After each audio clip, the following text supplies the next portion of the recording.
وہ راز جس کے اوپر میں بات کرنا چاہ رہا ہوں وہ سمجھیے. رسالت مآب سرور انبیاء صلی اللہ علیہ وآلہ وسلم کی بارگاہ میں درود پڑھا جاتا ہے نا نماز میں، درود ابراہیمی. تو درود ابراہیمی کا مطلب کیا ہے؟ رسالت مآب سرور انبیاء صلی اللہ علیہ وآلہ وسلم کی اولاد کے اوپر، آل کے اوپر، اور ابراہیم علیہ السلام کی آل کے اوپر درود ہے. ابراہیم علیہ السلام کی آل ہے کیا؟ ابراہیم علیہ السلام کی آل ہے رسالت مآب سرور انبیاء صلی اللہ علیہ وآلہ وسلم کے آباء و اجداد. سرور انبیاء صلی اللہ علیہ وآلہ وسلم کے آباء و اجداد میں رسالت مآب کے جو آباء و اجداد ہیں وہ 52 پیڑھیاں ہیں، 52 جنریشن ہیں سرکار ابراہیم علیہ السلام تک. ٹھیک ہے، سرکار ابراہیم علیہ السلام تک رسالت مآب کی 52 جنریشنز، 52 جنریشنز، اور ان 52 جنریشنز میں 17 نبی ہیں. 52 جنریشنز ہیں اور اس میں 17 نبی ہیں. آج آپ 5 نمازیں پڑھتے ہیں، 5 نمازوں کی ٹوٹل رکھتے ہیں فجر سے لے کے عشاء تک اکٹھی کریں کتنی ہے؟ 52. اور اس میں سے فرض کتنے ہیں؟ 17. سبحان اللہ. 17 واجبات ہیں اور 52 جو ہیں وہ رکعات ہے. حج میں بھی تو رسول اللہ صلی اللہ علیہ وآلہ وسلم کے آباء و اجداد کا راز ہے. بی بی ہاجرہ کا، سرکار ابراہیم کا، سرکار اسماعیل کا. زمزم میں بھی تو وہی ہے. میں آگے چل کے یہ ساری چیزیں بتاتا ہوں کہ زمزم کیا ہے، طواف کیا ہے، سعی کیا ہے، یہ کیسے ملتا ہے، کیا ہوتا ہے، اس کے اندر انرجی کیا ہے. یہ کعبہ کائنات کی بہت خوبصورت حقیقت کا نام ہے. جب رسالت مآب سرور انبیاء صلی اللہ علیہ وآلہ وسلم کا تعلق کعبے سے ہے تو یہ کعبہ انہی کے آباء و اجداد کی نشانی ہے. کعبے میں اللہ نے ایک ایک چیز، اب آ جاتے ہیں کہ جی یہ جو ہے کہ سب سے پہلے آپ کو خانہ کعبے کو سمجھنے کے لیے نا، خانہ کعبے کو اگر آپ سمجھنا چاہتے ہیں تو سرور انبیاء صلی اللہ علیہ وآلہ وسلم کو سمجھنا پڑے گا. کیونکہ آیات کہتی ہیں کہ قُلْ إِن كُنتُمْ تُحِبُّونَ اللہ، کہ یہ لوگ جو اللہ سے محبت کا دعویٰ کرتے ہیں، یا رسول اللہ صلی اللہ علیہ وآلہ وسلم ان سے کہہ دیجئے فَاتَّبِعُونِی، میری اطاعت کرو، یُحْبِبْکُمُ اللہ، کہ تم اگر میری اطاعت کرو گے تو اللہ خود تم سے محبت کرے گا. یعنی آپ تو محب الہی ہونے کے لیے گھر سے نکلے ہیں، اللہ سے محبت کا دعویٰ کرتے ہیں کہ ہم اللہ سے محبت کرتے ہیں، تو اللہ کیا کہہ رہا ہے؟ سرکار کی جو ہے وہ اتباع کرو، بالکل، اور اللہ تم سے محبت کرے گا. سرکار کی اتباع کیا ہے؟ دین سارا سرکار کی اتباع ہی تو ہے، اور کیا ہے؟ اپنی طرف سے کرنا ہے جو رسول اللہ نے کہا. سرکار ختمی مرتبت بادشاہ کونین صلی اللہ علیہ وآلہ وسلم نے کہا وہ کرنا ہے نا. آپ نے کہا نماز ایسے پڑھو جیسے مجھے پڑھتے ہوئے دیکھتے ہو، روزہ ایسے رکھو جیسے مجھے کرتے ہوئے دیکھتے ہو، حج ایسے کرو جیسے مجھے کرتے ہوئے دیکھتے ہو، زکوٰۃ ایسے دو جیسے مجھے دیتے ہوئے دیکھتے ہو، خمس ایسے دو جیسے میں نے کہا ہے جیسے مجھے کرتے ہوئے دیکھتے ہو. سرکار ختمی مرتبت بادشاہ کونین کی اتباع دین ہے نا، ان کو جو ہے ڈکٹیٹ تو نہیں کرنا. تو حج کو سمجھنے سے پہلے، خانہ کعبے کو سمجھنے سے پہلے سرکار ختمی مرتبت بادشاہ کونین کو سمجھنا پڑے گا. بالکل، یعنی جس زبان نے 23 سال 5 مہینے 10 دن اللہ کا پیغام دینا تھا، اس زبان کو منواتے ہوئے 40 سال لگے تھے. پہلے سرکار کو محمد صادق الوعد الامین منوایا گیا، پھر اس صادق الوعد الامین زبان نے اللہ بتایا جو مان لیا. بھئی ہمیں تو نہیں پتا اللہ کی حقیقت کیا ہے، ہمیں تو اللہ نے آ کے نہیں کہا کہ سرکار کا کلمہ پڑھو. اللہ کے رسول سرور انبیاء صلی اللہ علیہ وآلہ وسلم نے کہا کہ یہ اللہ، اس کو مان لو.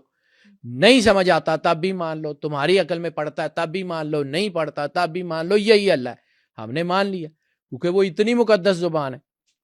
آپ اس کو سمجھیے کہ جو شخص سرکار کو سے محبت کرتا ہے وہ اللہ کا محبوب بنتا ہے. اور کعبہ بھی وہی ہے کہ آپ رخ اسی طرف کر لیجئے جو آیت ہے.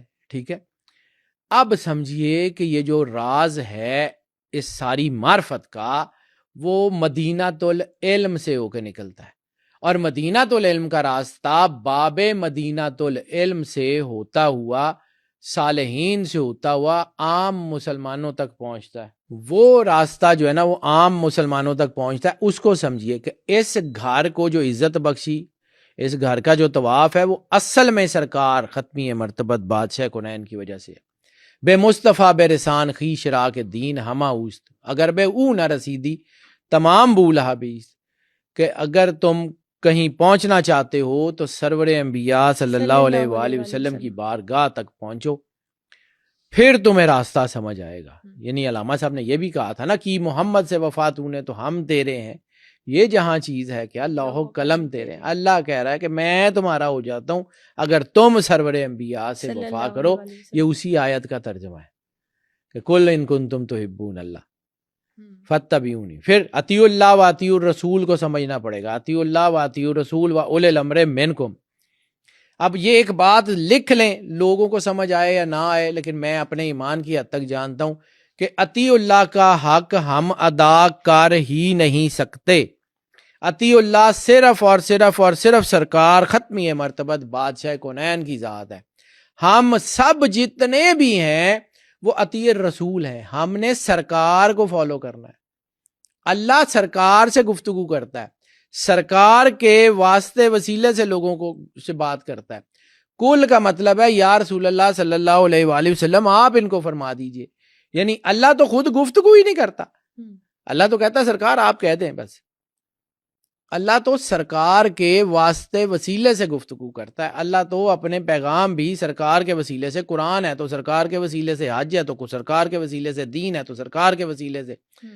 یعنی اللہ کل کارساز ہوتے ہوئے بھی, میں بار بار اس کی بات کرتا ہوں کہ کل کہہ کے کائنات بنا سکتا ہے, تو پھر یہ کل کیوں کہتا ہے؟ کن کہہ کے کائنات بنا سکتا ہے تو پھر خود کہہ لے, خود کیوں نہیں کہتا؟ پھر اسی طرح اگر وہ کن کہہ کے کائنات بنا سکتا ہے تو کن کہہ کے جان کیوں نہیں نکالتا؟ اسرائیل کیوں رکھا ہوا ہے؟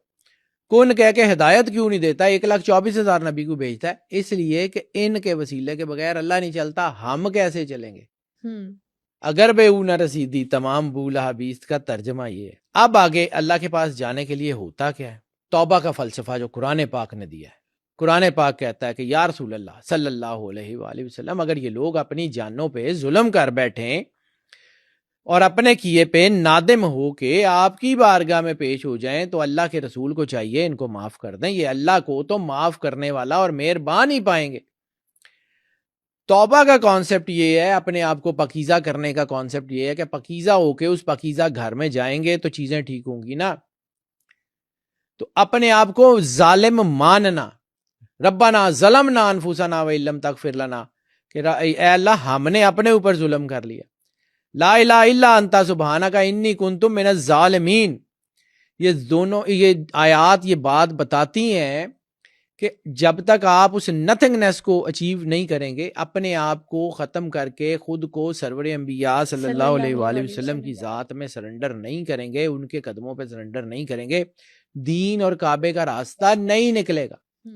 نماز جو ہے نا اس کے اوپر ٹھیک ہے فقہ میں ہوتا ہے کہ جی ہاتھ یہاں باندھنے ہیں, یہاں کھولنے ہیں یا کہاں کرنے ہیں, لیکن نماز شروع یہاں سے ہوتی ہے. اس کو کہتے ہیں رفع یدین, ہاتھوں کو اٹھانا. انگریزی میں اس کا ترجمہ ہے ہینڈز اپ. ہینڈز اپ کا مطلب ہے کہ میرے سارے ایفرٹ وہ پڑے ہوئے ہیں, مالک میرے ہاتھ اٹھے ہوئے ہیں, تو جان تیرا کام جانے. تو جب یہ کیے بغیر نماز پڑھتے ہیں تو پھر بلے شاہ ٹھیک کہتا ہے نا کہ تیرا بنل 420. وہ جو میں نے آپ سے ذکر کیا تھا کہ دولت کمانے کے لیے کہ آپ کو پتہ ہو کہ دولت کمانی کب ہے اور کب چھوڑ دینی ہے. مسئلے تھے کاروبار نہیں لے کے جانا.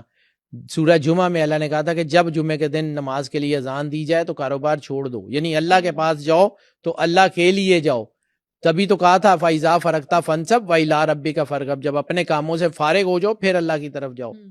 تو اللہ کی طرف رغبت سے جانا یعنی صرف اللہ کی طرف. اس کو سمجھیے, نتھنگنیس سے تو آغاز ہوگا, اور نتھنگنیس سرکار کے سامنے اپنی رائے نہیں دینی. سرکار کے سامنے اپنی رائے بالکل 100% نہیں دینی. جو سرکار نے کہہ دیا بس وہی ہے. یہی تو اللہ نے کہا تھا کہ جو تمہیں اللہ کے رسول دیں وہ لے لو اور جس سے روکے رک جاؤ. یہی تو کہا تھا کہ سرکار کی آواز سے آگے آواز مت جو ہے نا کرنا. یہی تو کہا تھا سرکار کے قدم کے آگے قدم جو ہے وہ مت اٹھانا. یہی تو کہا تھا کہ سرکار ختمی مرتبت بادشاہ کونین کا نام بھی ایسے مت لینا جیسے اپنے آپس میں ایک دوسرے کا نام لیتے ہو, ورنہ تمہارے اعمال غارت کر دوں گا, حبت کر لوں گا. ضبط اور حبت میں بڑا فرق ہے. حبت کر لوں گا اور تمہیں توبہ کی توفیق نہیں دوں گا. دوسرے لفظوں میں یہ ترجمہ تھا.